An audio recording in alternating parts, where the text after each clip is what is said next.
chemins nous mènent aujourd'hui à Andernos. Nous sommes en Gironde, sur la rive orientale du bassin d'Arcachon. Alors Andernos est une station balnéaire très animée. Nous sommes ici sur la jetée qui mesure 232 mètres. Elle a été construite en 1926, mais Andernos est aussi réputée pour son port ostréicole.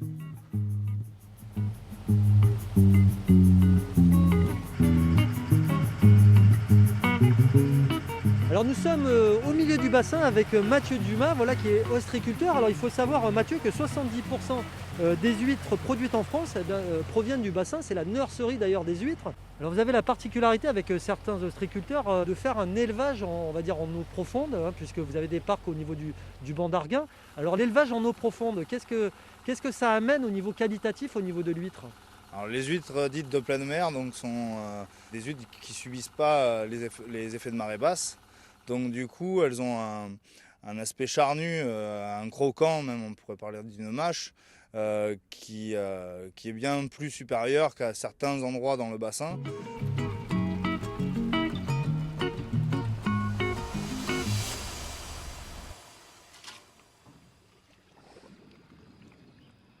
Alors voilà, là on assiste à une opération d'échaudage. On plonge le bac à huîtres dans un bassin chaud. Alors Mathieu, ça consiste en quoi cette opération exactement ? Ça sert à quoi d'abord ?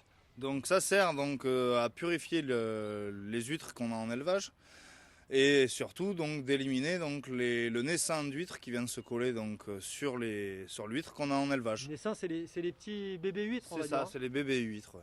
C'est un bassin donc à 82 degrés. On y plonge donc les poches d'huîtres 3 secondes, pas plus ni moins.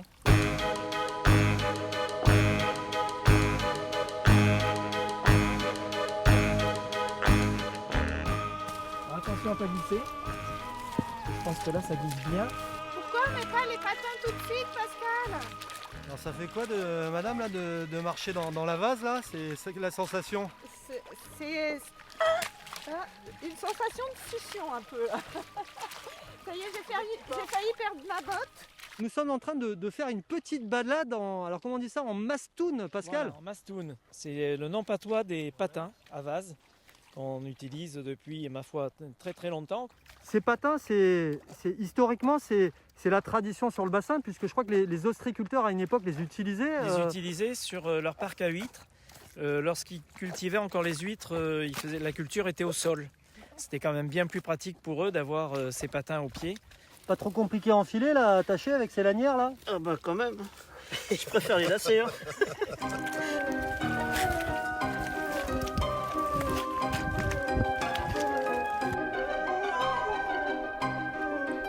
Toutes ces zones de fond de bassin, là, on peut s'avancer par les petits estailles, comme ça on peut s'avancer assez loin du bord.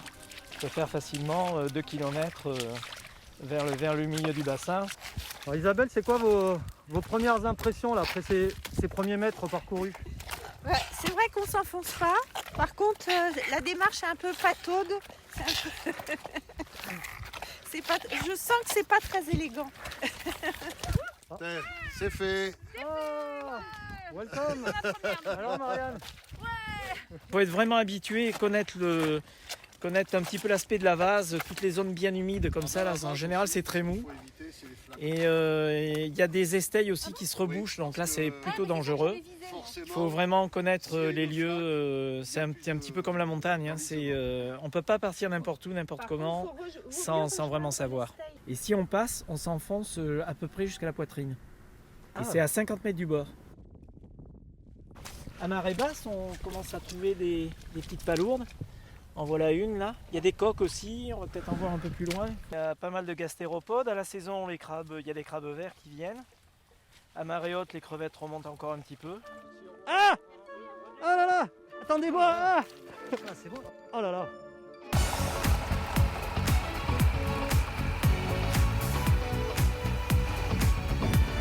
Nous sommes alors sur le passe-marée. Alors c'est un navire qui va prochainement être opérationnel à partir du mois d'avril. C'est ça exactement, des liaisons 3 par jour entre Andernos et Arcachon et 1 par jour vers le Cap Ferret.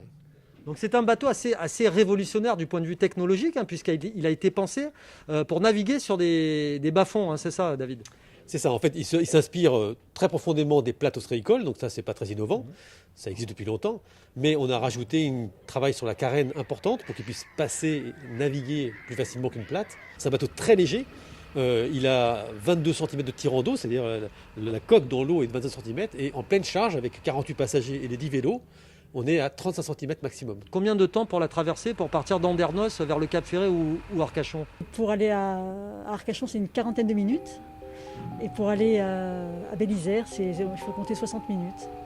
Nous, notre spécialité, c'est les trajets. On ne fait pas tellement de tours touristiques purs, mais on passera devant les cabanes Chanquet quand même. On longe les côtes du Cap Ferret, c'est quand même très joli. Mais on cherche surtout à plaire aux locaux, aux gens d'Andernos, d'Arès, de Cap Ferret, d'Arcachon, d'Audange, que sais-je, et de les attirer sur le bateau pour qu'ils évitent de prendre leur voiture, car le bassin est saturé de voitures. Voilà, notre journée à Andernos-les-Bains se termine. Merci de nous avoir suivis et on se retrouve une prochaine fois sur d'autres chemins. À bientôt.